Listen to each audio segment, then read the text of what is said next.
The global capability center concept is picking up, and people are no longer just looking at offshores as a cost cutting measure. So the trend is moving towards, okay, how do I make my offshore strategy as a competitive advantage for me, right?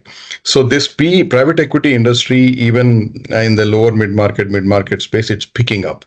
So from a trends perspective, I see this huge shift post COVID mindset change, and after that taking advantage of having this global centers for the innovation and all that stuff. They are getting that benefit because of this, cost reduction, moving from opex to capex, and business as usual to innovation and all that. So because of this new technologies and all, their business as usual cost is also decreasing a bit. Earlier, it used to be data centers and this, huge ERP systems and various other things. Now, these things have changed. Many companies are saying we don't want too much customization. We just go with the vanilla models, right? Right. One metric I'm always attached to is, what is IT spend, IT spend as a percentage of revenue.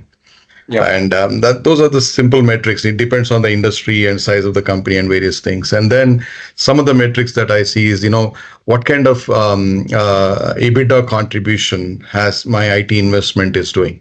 The most important piece is the governance part, right? Because many companies fail to have a neutral governance body. That's an important piece. When I say neutral, it's very important because somebody has to really manage this. I call it, people call it governance. I always say this, hey, value management office. Automate all this, right? So is it from due diligence or operations or post sale?